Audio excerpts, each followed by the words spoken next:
Hello everyone. तो आज पढ़ेंगे हम क्लास 10th की केमिस्ट्री का पीएच।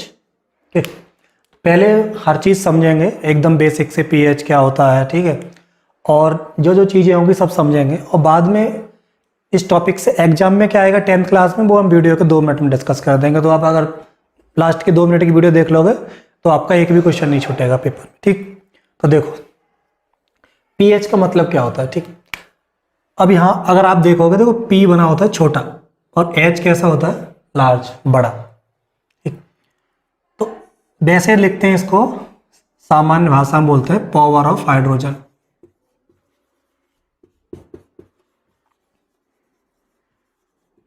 पावर ऑफ हाइड्रोजन, ठीक, और या इसको बोल देते हैं पोटेंशियल ऑफ हाइड्रोजन।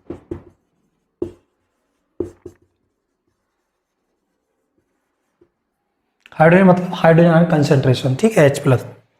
लेकिन अगर इसका एग्जैक्ट मीनिंग देखोगे तो एग्जैक्ट जो P होता है इसका मतलब होता है पोटेंज। ये शब्द है जर्मन भाषा का, लेकिन इसका मीनिंग यही होता है, हमें याद नहीं करना है।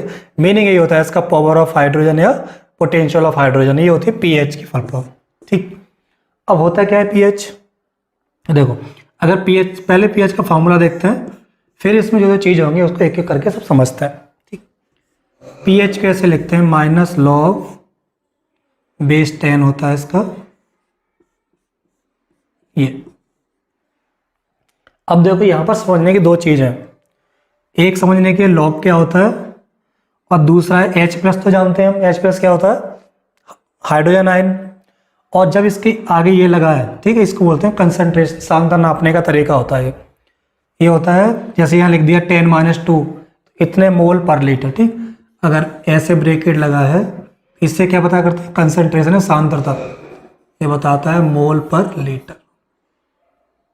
ठीक, अब समझते हैं लॉग क्या होता है, क्योंकि जब तक आपको ये नहीं पता होगा तब तक आप इसके क्वेश्चन नहीं कर पाओगे। तो देखो लॉग क्या होता है बेसिक भाषा में, जैसे सिंपल समझो, जैसे मेरा लिखा आएगा 2⁻3। ठीक, जैसे मैं लिख दिया 2⁻3 = 8, तो हमें क्या पता है, हमें ये पता है कि ये 2 है, ये बेस है, अगर इसकी 3 पावर करेंगे तो हमारा 8 आ जाएगा। अब देखो लॉग क्या कहता है,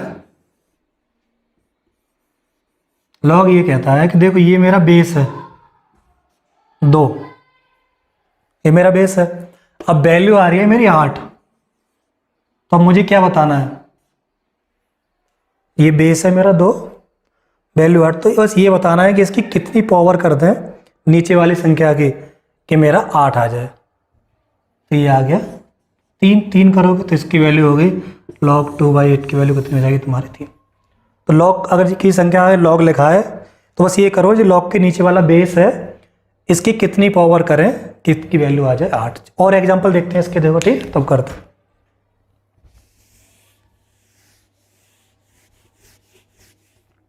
तो हमने बोला बेस 10, तो अगर यहाँ देखो 10 की पावर 1 लिखोगे तो क्या आएगा 10। अब मैं को इसी चीज़ को क्या करो, लॉग में चेंज करो, तो देखो लॉग 10, बेस 10 है, वैल्यू भी 10 आ रही है। कोई चीज़ हो, ठीक है, जितना बेस हो उतना ही वैल्यू आ रही है, इसका मतलब क्या है, उसकी पावर कितनी की गई है, 1 की गई है पावर, इसकी वैल्यू क्या हो जाएगी 1। ऐसे ही अगर मैं आपसे पूछूं log 10 और 100 की वैल्यू बताओ, ठीक, तो यहाँ जैसे यह 100, तो आपको ये पता होना चाहिए कि 10 की कितनी पावर करें कि 100 आ जाए। तो आप क्या करोगे, 10 की 2 पावर कर दो, 10 × 10। समझ आया लॉग क्या होता है। चलो और देखते हैं लॉग के बारे में। अब लॉग में क्या होता है, लॉग के कुछ फॉर्मूले होते हैं डायरेक्ट। ठीक, वैसे जो भी न्यूमेरिकल आपको कराए जाएंगे, अभी क्या है, अभी ये सिलेबस से हट गए, जब से सिलेबस अपना CBSE हुआ है तब से इसके न्यूमेरिकल आते नहीं है, लेकिन फिर भी करा देते हैं। ठीक है, अगर आप इंटरेस्टेड हो तो आराम से करो, अगर नहीं करना चाहते फिर भी कोई बात नहीं, क्योंकि बोर्ड में नहीं आएंगे। ठीक, तो देखो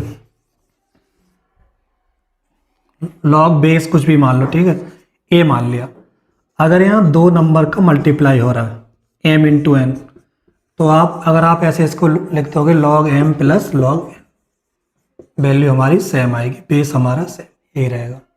ठीक, कुछ लोग इसको लॉग के फॉर्मूले बोल देते हैं, ठीक है, या लॉग बेस से कर दो तो m/n, इसका मतलब आ जाएगा log m minus log base same रहेगा। एक और लिख देते हैं बस, लॉग m की पावर n बेस a, ये n मेरा आगे आ जाएगा, ठीक है, n लॉग। अभी हमने पढ़े थे एसिड बेस पढ़े थे, ठीक है, अम्ल और क्षार पढ़े थे, तो हमने क्या पढ़े थे उसके साथ सूचक पढ़े थे, इंडिकेटर्स। इंडिकेटर्स क्या करते हैं, अगर किसी इंडिकेटर को किसी सॉल्यूशन में डालो तो वो इंडिकेटर आपको ये बता देंगे कि ये मेरा एसिड है या बेस है, ठीक है, मेरा अम्ल है क्षार है। लेकिन अब मुझे क्या करना है, अब मुझे ये पता करना है कि जो मेरा अम्ल है, अम्ल भी हमने कितने तरह के पढ़े हैं, एक होता है स्ट्रॉन्ग एसिड, ठीक है, एक होता है वीक एसिड। स्ट्रॉन्ग का मतलब क्या होता है, सांद्र अम्ल, एक होता है तनु अम्ल, ठीक। तो सांद्र अम्ल का मतलब इसमें एच आयन ज़्यादा होंगे, तनु का मतलब एच आयन कम होंगे। अब अम्ल में भी देख रहे हैं हम कौन सा ज़्यादा अम्ल है, कौन सा कम अम्ल है। क्षार में देखेंगे तो कौन सा ज़्यादा क्षारीय है, कौन सा कम क्षारीय है। तो अब क्या करो, ऐसे बोलना तो सही नहीं लगता ना कि वो ज़्यादा है कम, ये चीज़ होती है सापेक्ष चीज़ें। तो पीएच हमारा क्या करता है कि हम इन चीज़ों को वैल्यू दे देते हैं। अगर वैल्यू होगी देख के बता सकते हो तुरंत, किसी का मान 10 है, किसी का मान 11 है, तो बता सकते हो 11 वैल्यू 10 से ज़्यादा है।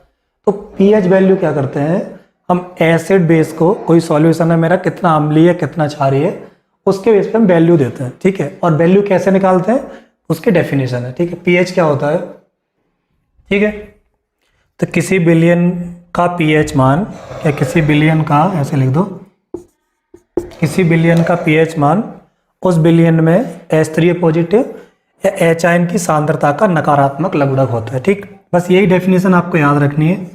और ऐसे लिखोगे तो माइनस लॉग H3 पॉजिटिव या लिख दो, और या फिर ऐसे लिख दो लॉग माइनस लगा के H प्लस, ठीक है, दोनों सही। अगर आपसे पूछे डेफिनेशन तो आप ये लिख सकते हो, ठीक। अब वो होती है 0 से लेके 14 तक, ठीक। 0 से छोटी नहीं होगी कभी और 14 से बड़ी नहीं होगी। 14 तक की क्यों होती है ये बात पढ़ेंगे हम 11th क्लास में जब चैप्टर पढ़ेंगे इक्विलिब्रियम, ठीक। अभी यही मान लो बस ये 14 तक होती है, ठीक। तो देखो 0 से वैल्यू शुरू होंगी मेरी, कहाँ तक जाएंगी, 14 तक, समझते हैं, ठीक है। अब देखो बीच में कहीं 7 आएगा, 0 14 चलेंगे, बीच में 7 आएगा। तो अगर किसी बिलियन या किसी भी सॉल्यूशन का पीएच वैल्यू अगर मेरी 7 आती है तो वो मेरा कैसा होता है, न्यूट्रल या उदासीन, ठीक। तो देखो जब भी पीएच की वैल्यू 7 आए तो कैसा हुआ, उदासीन। और जब पीएच की वैल्यू मेरी 7 से कम आए, ये मेरा पीएच है और इसकी वैल्यू मेरी कैसी हो, 7 से कम, तो ये हमेशा कैसा होगा मेरा, एसिड या अम्ल, ठीक। और कोई सॉल्यूशन कैसा होगा, पीएच तो कैसा होगा, एसिडिक या अम्लीय, ठीक। अब देखो अगर पीएच की वैल्यू है मेरी ग्रेटर देन 7 आए, 7 से बड़ी आए, तो मेरा कैसा होगा सॉल्यूशन, बेसिक या क्षारीय। अब देखो एग्जाम में यही पूछेगा, एग्जाम में आपको क्या करेगा, पीएच मान दे देगा और पूछेगा बताओ ये कैसा है, ठीक है, अम्लीय है क्षारीय है। तो आप बस कुछ नहीं करना, आपको ये देखना है कि अगर पीएच 7 से कम है तो मेरा अम्लीय है, पीएच 7 से ज़्यादा है तो मेरा क्षारीय है, और पीएच 7 है तो मेरा कैसा है, उदासीन, ठीक है। चलो क्वेश्चन कर लेते हैं किसका फिर। तो हमको पता है जल कैसा होता है, वाटर कैसा होता है, न्यूट्रल, ठीक, कैसा होता है, न्यूट्रल होता है। तो न्यूट्रल का हमें पता है कितना होता है, 7। पानी कैसा होता है मेरा, उदासीन।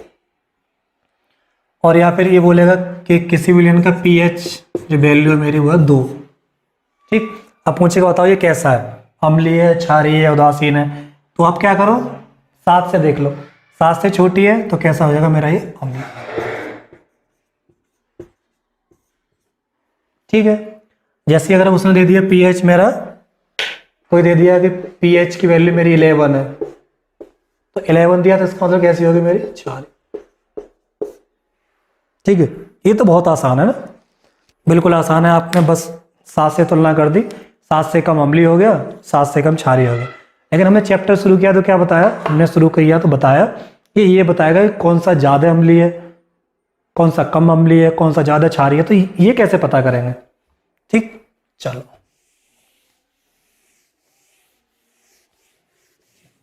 और या फिर क्वेश्चन आएगा कि कोई विलयन है उसमें OH नेगेटिव है तो वो अम्लीय होगा या क्षारीय होगा, या कोई विलयन है उसमें H आयन है तो वो अम्लीय होगा या क्षारीय होगा। ठीक, तो देखो कोई विलयन या कोई भी सॉल्यूशन अगर मेरा अम्लीय है क्षारीय है, ये डिपेंड करता है उसमें कौन से आयन ज़्यादा है। अगर मेरा H+ ज़्यादा है तो कैसा हो जाएगा अम्लीय एसिडिक, OH नेगेटिव ज़्यादा है तो कैसा हो जाएगा क्षारीय। तो हर विलयन में दोनों होते हैं ये। ठीक है, देखो OH नेगेटिव नहीं होगा तो उसकी जगह कोई नेगेटिव होगा, जैसे HCl ले लिया आपने तो उसमें H पॉजिटिव होगा, Cl नेगेटिव होगा, तो प्लस माइनस दोनों होंगे। तो जो ज़्यादा होगा विलयन कैसा हो जाएगा मेरा वैसा ही हो जाएगा। तो देखो चल इस चीज़ को और समझ लेते हैं। मान लो ये रेंज है मेरी विलयन की, नहीं यहाँ से यहाँ तक, अगर मैं कहूँ इतने मेरे पास H+ है इतने, ठीक है, चलो पेन चेंज कर लेते हैं। ये मेरे कैसे H+, और जितने H+ हैं उतने मेरे पास क्या है OH नेगेटिव, OH नेगेटिव। ठीक, अब मैं आपसे पूछूं बताओ विलयन कैसा होगा। तो यहाँ देखो क्या दोनों बराबर, जितने H+ हैं उतने मेरे कैसे OH नेगेटिव, तो कैसा होगा ये न्यूट्रल। अब मैं क्या करूं, अगर H आयन को बढ़ाता जाऊं तो देखो एक ऐसे बॉक्स बना लेते हैं समझने के लिए।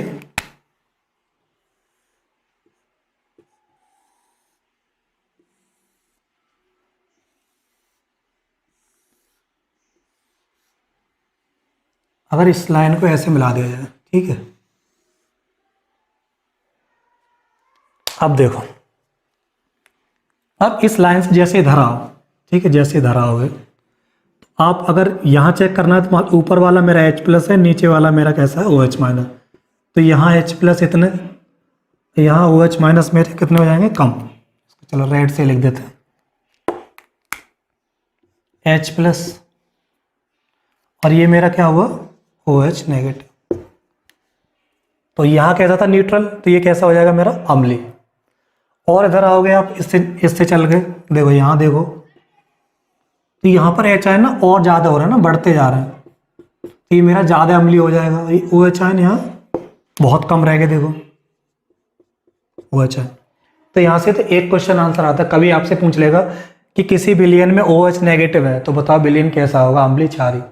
ठीक है, तो ऐसे क्वेश्चन में आपको क्या बताना है कि H+ और OH- होने से अम्लीय क्षारीय नहीं होता, कौन सा ज़्यादा है उससे मेरा जो सॉल्यूशन होगा वो होगा एसिडिक या बेसिक। ठीक, ऐसे इधर जाओगे आप, यहाँ पे एक पॉइंट ले लो, यहाँ पॉइंट लोगे तो सिर्फ इतने H+, ठीक, और ये मेरे OH नेगेटिव है, तो यहाँ OH ज़्यादा है तो ये मेरा क्या है, ये मेरा क्षारीय ज़्यादा है। ठीक, चलो अब देखो pH वैल्यू हमने पढ़ा था 0 से लेकर 14 तक, तो इसको क्या है एक नंबर दे देते हैं, 0 1 2 3 ऐसे ही 4 5 6 और यहाँ न्यूट्रल पर 7, 8 9 10 11 12। ठीक है, तो अब मेरी क्या करती है pH वैल्यू क्या है, pH वैल्यू एक नंबर होता है, वो क्या करता है, वो ये बताता है कि सॉल्यूशन मेरा है कितना एसिडिक कितना बेसिक। अब आपको 2 नंबर दे दूं मैं, आप बताओ इसे, एक कोई सॉल्यूशन है उसका pH वैल्यू 2 है, ठीक है, एक ए सॉल्यूशन है उसका pH मेरे पास है 2, और एक मेरा बी सॉल्यूशन है उसका pH है मेरे पास 3। अब हमें ये बताना है कि बताओ इसमें कौन सा एसिडिक ज़्यादा होगा या कौन सा अम्लीय ज़्यादा होगा। तो देखो जैसे इधर आते जा रहे हैं लेफ्ट साइड में ना H+ बढ़ते जा रहे हैं और pH की वैल्यू कम होती जा रही है, तो जिसकी वैल्यू कम होगी वो एसिडिक मेरा ज़्यादा होगा। तो इस चीज़ को लिखने के देखो एक तो तरीका है, अगर इसको लिखोगे मैथ में तो ऐसे लिखेंगे पीएच जो है ये पीएच वैल्यू, ठीक। अब मुझे चेक करना है एसिडिक, चलो इसको ऐसे लिख देते हैं। अरे एसिडिक नेचर देखना है आपको, एसिडिक नेचर। इधर आओगे, एसिडिक नेचर क्या है मेरा, इधर बढ़ रहा है और पीएच वैल्यू कम हो रही है, तो इसको बोलते हैं इनवर्सली प्रोपोर्शनल, ठीक। और जैसे यहाँ से इधर चलोगे 7, 8, 9, 10, यहाँ पर मेरा पीएच की वैल्यू भी बढ़ रही है और मेरा जो सॉल्यूशन है उसका बेसिक नेचर ही बढ़ रहा है। तो बेसिक नेचर चेक करना है या बेसिसिटी, वो होती है मेरी। इसका मतलब कुछ नहीं, इसका मतलब ये है कि अगर किसी का पीएच कम है तो उसको अम्लीय ज़्यादा होगा, पीएच ज़्यादा है तो वो क्षारीय ज़्यादा होगा, ठीक। तो अब करते हैं इसका एक क्वेश्चन। अब एक क्वेश्चन देखते हैं, ये बोल रहा है कि pH value of some solution are given. कुछ सॉल्यूशन है मेरे, इसको नाम दे देते हैं।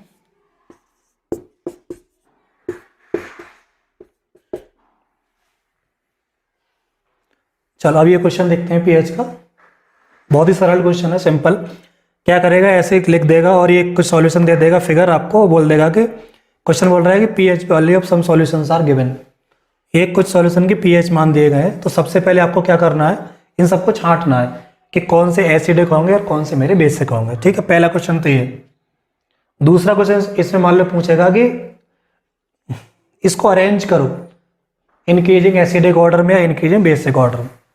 दूसरा क्वेश्चन बहुत टफ हो जाएगा 10th के हिसाब से, ठीक है, लेकिन आसान है, आप समझ में आया क्लियर। तो देखो सबसे पहले क्या छांटना है मुझे, एसिडिक छांटना है, तो लिख लेते हैं, ठीक है। चलो एसिडिक, मुझे पता है एसिडिक कौन कौन से होंगे मेरे पास, जिनकी वैल्यू पीएच जो होगा वो 7 से कम होगा। इधर देखो 11, ये 3 है, तो सी मेरा कैसा हो जाएगा, एसिडिक।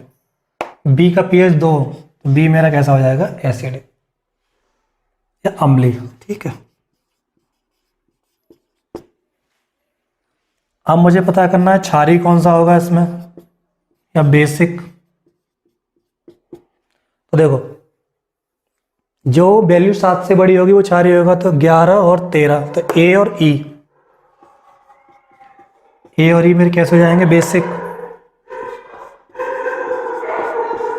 और पता करना न्यूट्रल मतलब 7, तो कौन सा हो जाएगा मेरा, डी। आगे समझ में। तो जो मेरे सॉल्यूशन बी और सी हैं वो अम्लीय हो गए, ए और ई में क्षारीय हो गए, और डी मेरा कैसा हो गया, डी मेरा हो गया न्यूट्रल। अब अगर ये बोले कि मुझे अरेंज करने इंक्रीजिंग एसिडिक ऑर्डर, ठीक है, अम्लीयता के बढ़ते क्रम में, चलो लिख लेते हैं इस चीज। अब देखो दूसरा क्वेश्चन इससे क्या बन जाएगा, ये पीएच मान दिए हुए ए बी सी डी, तो अब ये बोलेगा इंक्रीजिंग एसिडिक नेचर, मतलब अम्लीयता के बढ़ते क्रम में लगाओ, ठीक है। चलो इसकी हिंदी लिख लेते हैं, अम्लीयता के बढ़ते क्रम में।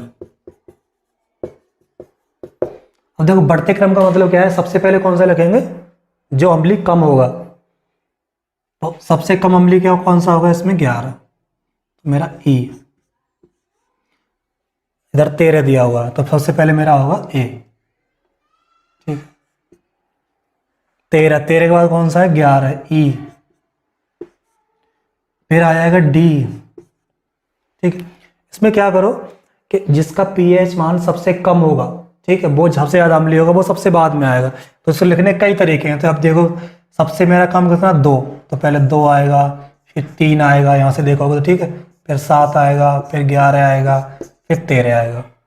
तो अब देखो 13, 11, 7, 3, तो ऐसे अरेंज करना है। वो 13 क्या है मेरा ए, 11 का है मेरा ई, डी मेरा कितना है 7, ठीक है, और 3 मेरा कितना है सी, और 2 कितना है मेरा बी। तो ये मेरा हो गया अम्लीयता का बढ़ता क्रम। सबसे ज़्यादा अम्लीय मेरा बी हो गया, सबसे कम अम्लीय, देखो सबसे ज़्यादा अम्लीय और कम अम्लीय, ये ठीक है, जो ज़्यादा अम्ल होगा वो क्षारीय कम होगा, और जो क्षारीय ज़्यादा होगा वो अम्लीय कम होगा। अब यही इसको पूछ लिया आपको same question, increasing basic nature, इसका क्या कर दो, इसका उल्टा कर दो, ठीक है। नेक्स्ट क्वेश्चन है, ये बोल रहा है कि किसी सॉल्यूशन में जो कोई सॉल्यूशन है ए, उसमें जो एच आयन का कंसंट्रेशन है वो है 10⁻⁻⁻² मोल पर लीटर। ठीक, सबसे पहले कह रहा है कि पीएच वैल्यू बताओ। उसके बाद पूछ रहा है कि जो तुम्हारा ए है सॉल्यूशन वो कैसा है, मेरा एसिडिक है या बेसिक है। ठीक, हिंदी देखोगे सिंपल है बिल्कुल। ठीक है, कोई विलेन है ए, उसमें जो देखो इसका मतलब पता है मुझे, पहले लिख दिया। अगर एच आयन के आगे 2 ब्रैकेट लग रहे हैं वो क्या होता है, कंसंट्रेशन। ठीक है, ये दिया है 10⁻⁻² मोल पर लीटर है, तो पीएच मान बताओ तथा ए की प्रकृति बताओ। तो हमें क्या पता है, हमें देखो पीएच की ये पता है minus log H ion concentration. ठीक है, H3O पॉजिटिव। अब यहां रखो वैल्यू पीएच माइनस लॉग, ये कितना दिया है 10⁻⁻², 10⁻²। पीएच में हमेशा बेस 10 होता है। ठीक, अब देखो, अब पीएच की वैल्यू निकालेंगे हम। एक फॉर्मूला लगाया था पीछे हमने, अगर लॉग दिया है, बेस कुछ दिया है यहाँ, m⁻n हो तो इस वाली n को आगे ले आते हैं, ये हो जाता है n log m। अब देखो यहाँ पर आगे क्या है, -2,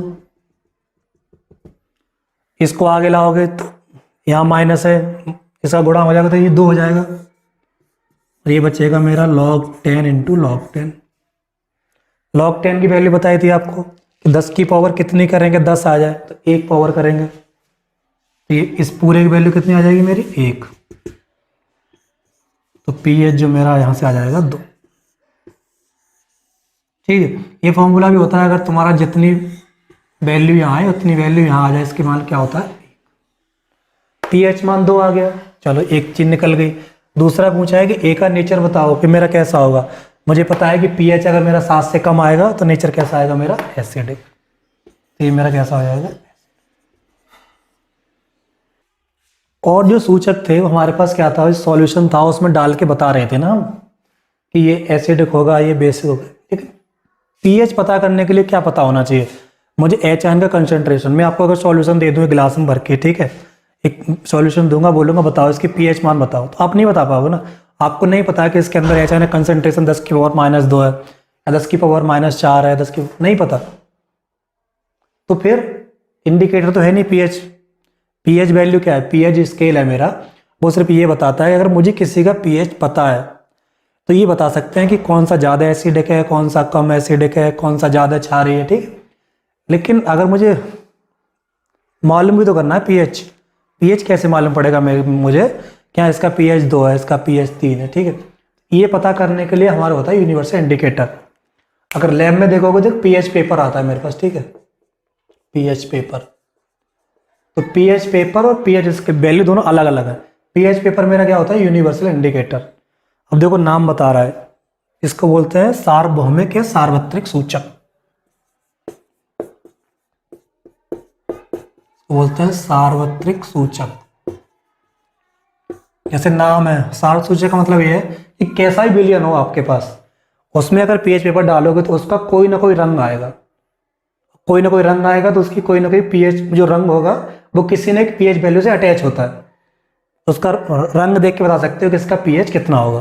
ठीक, तो यूनिवर्सल इंडिकेटर क्या करता है, छोटी सी परिभाषा है कि किसी भी सॉल्यूशन में एच आयन कंसंट्रेशन को बताता है कि इसमें एच आयन कंसंट्रेशन ज़्यादा है, एच आयन कंसंट्रेशन कम है। ठीक है, चल लिख लेते हैं इसको।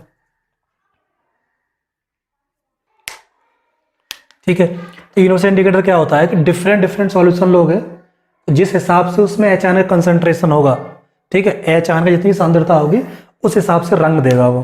कौन कौन से रंग देगा ये तुम्हें याद नहीं करना है। ठीक है, किसी एग्जाम में आपसे कभी नहीं पूछेगा कौन कौन से रंग देगा, लेकिन ये है कि जब अगर लैब में पीएच पेपर देखोगे, पीएच पेपर लैब में आएगा, तो पीएच पेपर के साथ में एक तुम्हारे पास एक पेपर आता है। ठीक है, उसमें क्या होते हैं, उसमें रंग की पट्टी बन रही होती है। कैसी पट्टी बन रही होती है, देखो जैसे यहाँ होगी रेड, ठीक है, लाल होगी, फिर क्या है कि लाल धीरे धीरे कम होती जाएगी, थोड़ी हल्की हो जाएगी, रहेगी लाल, ज़्यादा लाल, कम लाल, फिर यहाँ कैसा आ जाएगा येलो, ठीक है, पीला हो जाएगा। और जैसे यहाँ चलते जाओगे 7 के 6 से 7 के करीब पहुँचोगे, ये हल्का हल्का ग्रीन होने लग जाएगा। ठीक, हरा होने लगेगा, यहाँ और हरा हो जाएगा, इधर हरा हो जाएगा, ठीक है, और जैसे इधर चलोगे तो ये तुम्हारा ब्लू हो जाएगा। अब जैसा कलर होगा हर कलर के साथ में पीएच वैल्यू होती है। जैसे रेड एकदम है तो उसके लिए 0 वैल्यू है, ब्लू एकदम है इसके लिए ठीक है 14 वैल्यू है, 7 एकदम है इसके लिए ग्रीन वैल्यू है। तो आप क्या करो, सॉल्यूशन लो, उसमें पीएच पेपर डुबाओ, उसका कलर देखो, और उसके साथ में एक पेपर आएगा उस पर दिख जाएगा, ठीक है, जो तुम्हारा कलर आए उस कलर के लिए पीएच वैल्यू देख लो कितनी है। तो ये मेरा यहाँ से यहाँ कैसा है एसिडिक, तो इसमें मेरा कलर कैसा आता है रेडिश येलो, और यहाँ आता है मेरा ग्रीनिश येलो। ये पेपर में नहीं पूछेगा आपसे, ठीक है, ये पेपर में कभी नहीं पूछेगा कैसा कलर आएगा। ये तुम्हें जब भी लैब में प्रैक्टिकल करोगे तो पीएच पेपर मिलेगा, और पीएच पेपर के साथ में तुम्हें कलर मिलेंगे, ठीक है। अब स्क्रीन पर देख रहे होगे जो अगर आपको स्क्रीन पर दिख रहा है ना सिंपल, उसमें क्या है, ये पीएच पेपर है, तो पीएच पेपर के देखो ये अलग अलग कलर है और इसके साथ में इसकी पीएच वैल्यू भी लिखी हुई है, ठीक है।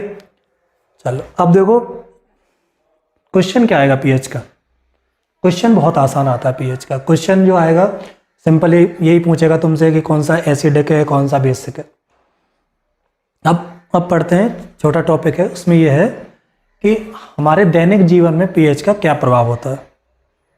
तो क्वेश्चन जो क्वेश्चन आते हैं वो समझते हैं और सारे टॉपिक समझते हैं इसके।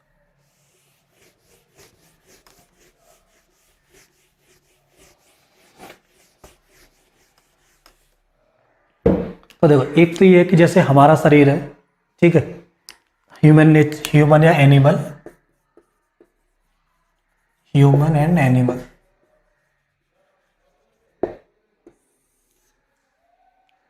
हमारा शरीर जो एकदम सही काम करता है वो 7 से लेके 7.8 ये रेंज है हमारी। अगर हमारी बॉडी का पीएच इतना होगा तो हम सही रहेंगे। 7 इतने से कम हो जाएगा, इतने ज़्यादा हो जाएगा तो हमारा बॉडी एकदम सही बिहेव नहीं करेगी, ठीक।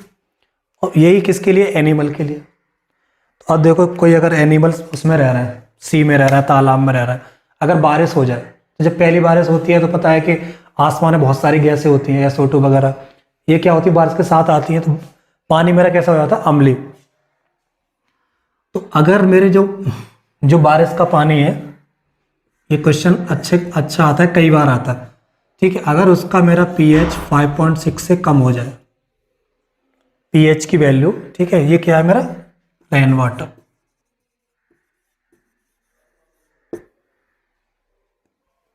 अगर मेरा रेन वाटर बारिश के पानी का पीएच 5.6 से कम हो जाए तो देखो ये रेंज जो दिख रही है 7.8 काम करता है, तो इनकी दिक्कत होगी एनिमल्स के लिए। और इस चीज को बोलते हैं हम अम्लीय वर्षा, ठीक है, एसिडिक रेन।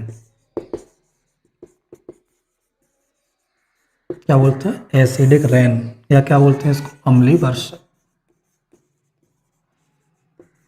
तो क्वेश्चन आएगा व्हाट इज एसिडिक रेन, ठीक है, या पूछेगा कि अम्लीय वर्षा क्या होती है, तो आप लिख दो, हिंदी में लिखोगे तो बोलोगे जब वर्षा के पानी का पीएच मान 5.6 से कम हो जाता है दैट इज कॉल्ड अम्लीय वर्षा। इन इंग्लिश में लिखो when pH of rain water is less than 5.6 that rain is called acidic rain, ठीक है, लिख लोगे, डेफिनेशन लिख देंगे इसकी, ठीक है। समझ में आ गया अम्लीय वर्षा क्या होती है हमें। तो ये पढ़ला हमने एनिमल्स के लिए। एनिमल से पढ़ेंगे हमने अम्लीय वर्षा। अब ह्यूमन के लिए क्या पढ़ेंगे। अब देखो ह्यूमन के लिए क्या होता है कि हमारे अंदर हमारे अंदर अम्ल होता है HCl, वो क्या करता है, खाना पचाने में हेल्प करता है। कुछ आपने ऐसा खा लिया वो खाना पच नहीं रहा तो शरीर क्या करेगा, और HCl देगा। अब तुम्हारे जो पेट है उधर, उसके अंदर क्या हो जाएगा, अम्ल ज़्यादा हो जाएगा। अम्ल ज़्यादा होगा, जलन होगी, तुम्हें जलन होगी तो उल्टी सी होगी, इसका मतलब अंदर का पीएच कम हो गया। अब वो तुम्हें क्या करना है, एसिडिक होकर उसको बनाना है क्षारी। उसके लिए क्या खाते हैं फिर, ठीक है, उसके लिए खाते हैं जो अम्ल का उल्टा हो, नहीं HCl रिलीज होता है। HCl मेरा अम्ल है और अम्ल का उल्टा क्या होता है, प्रत्यम्ल, या इसको बोलते हैं एंटाएसिड। एंटाएसिड बेस चाहिए मुझे, ठीक है। तो यहां देखो एक तो होता है बेकिंग सोडा,